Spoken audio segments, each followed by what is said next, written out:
Welcome back. It was one of the most followed murder investigations of 2021. And despite the fact that the only suspect in the case, the man who confessed to the killing, is himself now dead, the victim's family is still trying to get their day in court. Speaking, of course, of the Gabby Petito, Brian Laundrie case. Petito's parents are now suing Laundrie's parents. They say the Laundries knew Gabby was dead the whole time, but instead of telling them or the authorities the truth, they helped their son cover up the murder and plan to flee the country. That's what the lawsuit says. The Laundries say they didn't know, they had no obligation to speak, and the Petito's lawsuit is groundless. Representatives of both families were in court today, and a judge will decide whether the suit goes to trial or whether it goes away. In the meantime, I am joined by someone who at the very, very center of this case, the Laundrie family attorney Steven Bertolino joins us tonight. Mr. Bertolino, thank you for being here. The first thing I want to ask you is, in this lawsuit, it says in black and white that the Laundries knew that Gabby Petito was dead while this search was happening and that they didn't tell anyone, but that they knew. Did the Laundries know that Gabby Petito was dead during that time? Well, good evening, Brian. It's good to speak with you again. What I can tell you is, with respect to the motion to dismiss that we filed, we have to deem all of the allegations contained in the complaint as true. So for purposes of what happened today in the hearing, the judge has to assume that those allegations are true. What Chris and Roberta knew and what I knew at that time, is not for me to speak of right now, because it's the crux of the lawsuit that's pending right now, and it wouldn't be appropriate for me to comment. However, on the aspect of the motion to dismiss, assuming all of those allegations are true, it doesn't really make much of a difference. What I knew, or what Chris and Roberta knew, we did not have to disclose to any third party, and specifically to law enforcement or the Petito family. And I understand what you're saying, Mr. Bertolino. In the hearing today, the way the law works, it has to be assumed that everything in the lawsuit is true. But, I was out there. People were searching. You had law enforcement all over the country. I mean, you know how this case was. You had the entire country searching for Gabby Petito and Brian Laundrie at one point. And it sounds like you will not deny that the Laundries knew, that they knew something.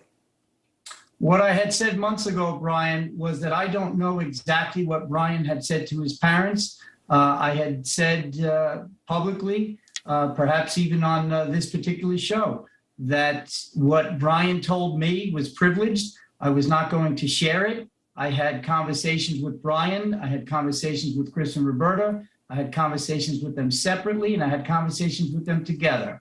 So it's not for me to comment at this point in time what Chris and Roberta knew.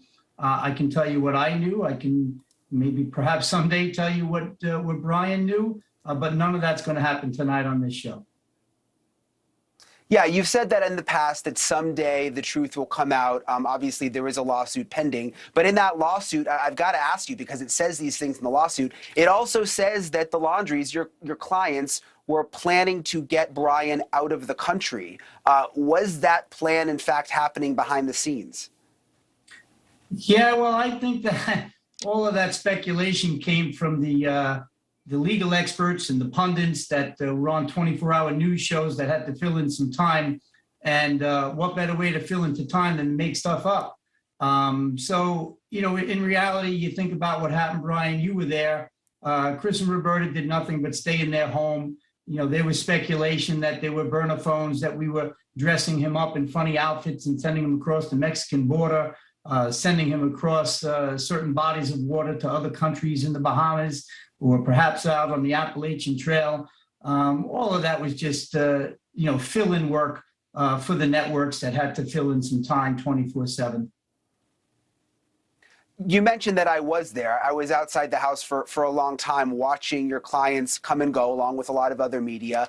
And when Brian Laundrie was missing, one thing that always struck me was that Chris and Roberta didn't seem especially emotional. They weren't, pleading with the media to help find him. And once he was located by them and we learned that he committed suicide, I've always wondered, Mr. Bertolino, did his parents know that he committed suicide? Did they know all of that time, and that is why they didn't appear so emotional, and that is why they didn't, come out to the media and beg for help? Well, Brian, what I've said in the past is, rhetorically, what did people expect them to do? They knew Brian went into the preserve. I said at one point that he left, he was distraught. I made mention that, Chris said to me, he wished he could have prevented Brian from going, but he knew he couldn't stop him. They were concerned about their son's well-being when he went hiking in the preserve and when he was home the entire time. With that being said, they were somber, they were quiet, and I can tell you they were very upset and very emotional with me. But when you've got a gaggle of press and screaming public out at your door 24 hours a day, did you think that Brian and Roberta were going to go down to Walmart and start putting up signs, help me find my son? They knew where their son was. They knew where he went. We said it. And as it turns out, unfortunately, we were correct. Brian never left the preserve. And I certainly think law enforcement knew that all along as well.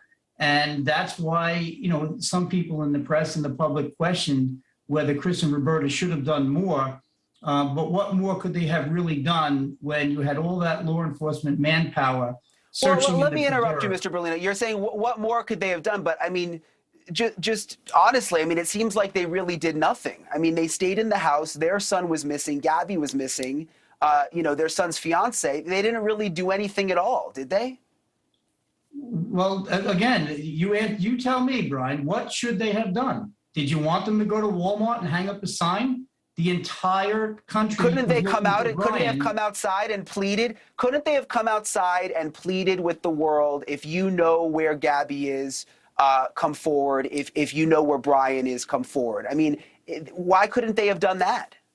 Well, I think you just misspoke, and I know you corrected yourself, and you're saying, where could you tell us where Brian is? They knew where Brian was. It wasn't a question. The only people that were speculating that Brian was somewhere other than the preserve was the press and the public. So what is the point in pleading something when you know the answer? Let me ask you this, Mr. Bertolino. You've obviously been giving the Laundries legal advice through this whole process. A lot of people would say, from a legal perspective, you've given them very good advice because they haven't been in trouble so far, in any sort of criminal trouble, and you've kept them out of trouble. But do you have any regrets, I mean, along the way? Do you think you should have had them talk to the media or perhaps seem a little more human, even though you protected them legally? Do you think you made any mistakes along the way, since now they are really, in many ways, just, it seems like hated by the world? Hated is one word, vilified is another. But in the end, Brian, you asked a very good question. It's emotional for me. It's emotional for Chris and Roberta because we are friends. They did lose a child. They lost a young man that I knew since he was born. And yeah, that's upsetting. But I'll tell you what I told the FBI when they left my office the last day and said, well, Brian's dead now. And I told them, look at me. I did everything the right way. We have no regrets. The parents did everything the right way, and they have no regrets. Brian, what you have to understand is that Brian Laundrie was a grown man. He was a young man, but he made his decisions, and we had to abide, especially myself as his attorney at that time. We had to abide, and I had to abide by the decisions that Brian was making. And with that in mind, we made every possible step that we thought was good at the time, with the consultation of Brian involved in that. And there were some things that we certainly can look back and say, what if? And Chris and Roberta and I had that conversation just today after this hearing. And I had to remind them of certain situations and certain conversations that were had. And we all circled back to, yes, we are very comfortable with the decisions we made. We're not happy that Brian is gone. We're not happy that Gabby is gone, but I don't think we could have prevented either one of those. Do Chris and Roberta want to speak out at some point? I mean, when this civil lawsuit is over, at some point, do they want to share their story? The answer to that is they were close. I mean, there was a long time they were angry. They were angry for many reasons. They were angry for the people outside of their home. They were angry for people not understanding that this was not their doing, that they lost a child, that they're suffering too. They were, lightening up a little bit from that anger perspective. And, there may have been a point in time where communications could have had taken place. And now we're back into, we'll say, round 2 or round 3 with the Petito family. And somebody asked me earlier on a program, if there was a sit down, a 4-way, if you will, of the 2 families, could this be resolved? And my response to that was, the only thing that the Petito family has done as far as communication is thrown out Twitters and thrown out letters to the public. Not once. But come on, Mr. Bertolino, though. For you to listen, we're not going to go after the Petitos. I mean, come on. Come on. I mean, we know what they've gone through. You're asking me. We're not. Yeah. You're asking me, Brian. You're asking me. No, but they can tweet what they want. Resolution. Could there be conversations? There has never been an olive branch reached out to our side. The only thing that's been out. But why is it there? I mean, their daughter was murdered by their son. Their daughter was murdered by the Laundrie son. Why would they be the ones to put out an olive branch? I mean, I think we're just going to disagree on that point. But Mr. Bertolino, as always, I appreciate your time, and I thank you for coming on tonight. My pleasure, Brian. Thank you for having me. Okay, now I want to bring in the person working on the other side of the courtroom. Patrick Reilly is representing the Petito family. He joins us now tonight. First of all, Mr. Reilly, watching the hearing today, I think what struck me the most was looking at Gabby's parents, Gabby's mom clutching a necklace that had Gabby's ashes inside. I mean, I think everyone just feels for them. Can you explain what they want to get out of this lawsuit? Well, first of all, I'll say it's really an interesting position to say that the olive branch wasn't reached out and they should talk. That's absurd. The time for the Laundries to talk was last year when Gabby was missing. But what they want to accomplish from this is they want the court, a jury. They want to present this case to a jury and have a jury tell the Laundrie family what they did was wrong, what they did was harmful to Joe and to Nicole, and that they have to pay for that. Some of the allegations in your lawsuit, Mr. Reilly, are pretty explosive. That Brian told his parents that he killed Gabby early on, and even when the search was happening, that the Laundries knew. But there hasn't been any proof to back that up. Do you have the proof to back that up? Well, the proof. This isn't the time for the proof because it's a motion to dismiss. But yes, we have the proof. And I think. And can you tell us anything now? I mean, because. Well, you can look at the allegations of the complaint, and circumstantial evidence is as strong as direct evidence. The belief is that Gabby was killed on August 27th of 2021. The very next day, Brian Laundrie contacted his parents, and the minute his parents got off the phone with Brian Laundrie, they contacted Attorney Bertolino. Circumstantially, what does that tell you? That tells you Brian must have told them something that was concerning enough that they had to call an attorney to have a conversation. And we know that the FBI did a significant investigation in this case, and we will produce the evidence when the time comes. Right, and we know that the Petitos have met with the FBI, and there's certainly a lot that we don't know that the family, and I'm assuming you also know.